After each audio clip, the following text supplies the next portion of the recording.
আমরা একটা কোম্পানির সাথে কাজ করি। সো ওরা যখন আমাদের সাথে অনবোর্ড হয় আমাদেরকে বলে যে, "ভাই আমরা একটা সময় অনেক বড় একটা কাস্টমার বেস হোল্ড করতাম। বাট এখন আমাদের কাস্টমার বেসটা আস্তে, আস্তে কমা শুরু করলো।" তখন আমরা ইনস্ট্যান্ট উনার সাথে কথা বলতে, বলতে বললাম যে, "আপনাদের কাছে যারা আগে যেই প্রোডাক্টগুলা কিনছে ওই কাস্টমারের নাম্বারগুলো আপনার কাছে আছে কিনা?" তখন ওরা বলল যে, "হ্যাঁ ভাই, আমাদের একদম শুরুর থেকে সব নাম্বারগুলো আমাদের ডাটাবেজে সেভ করা আছে।"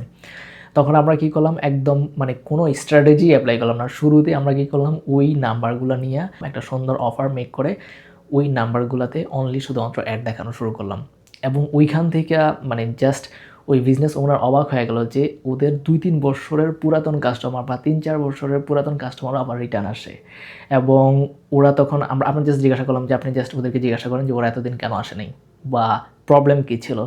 তখন ওনাদের যে কাস্টমার বেস, ওদের সাথে যখন কিছু, কিছু কাস্টমারের সাথে কথা হয়, ওনারা বলে যে, "ভাইয়া, আপনাদের প্রোডাক্ট বা আপনাদের যেই পোস্টগুলা আমরা আর দেখিই না। আমরা ভাবছি যে আপনারা হয়তোবা বিজনেস-টিজনেস বন্ধ করে চলে গেছেন বা আপনাদের বিজনেসটা ওইভাবে আমাদের মনেও নাই যে বিজনেসের নামটা কি। বাট এখন যখন আবার আপনাদের কনটেন্ট দেখা শুরু করলাম, তখন আমরা আবার আপনাদের কাছ থেকে অর্ডার শুরু করলাম।" সো এইটা বলার মেইন কারণ হলো যে আপনাদের হয়তোবা এরকম সিনারিও হইতে পারে। সো আপনাদের কাছে নাম্বার যদি থাকে, আপনারা এই টাইপের প্রমোশন করতে পারেন। আর অলওয়েজ ট্রাই করবেন যে আপনার ইচ অ্যান্ড এভরি কাস্টমারের নাম্বার, যদি ইমেল অ্যাড্রেস পসিবল হয় ওইটা, এই জিনিসগুলো আপনি সেভ করে রাখার জন্য। কারণ আপনার কাছে যদি ডাটা থাকে আর ওই কাস্টমার যদি হ্যাপি থাকে, তাহলে আপনি কিন্তু আবার যেই কোনো বাজে সিচুয়েশনের মধ্যেও আপনার এক্সিস্টিং কাস্টমারকে আবার রিটার্ন ব্যাক করতে পারবেন।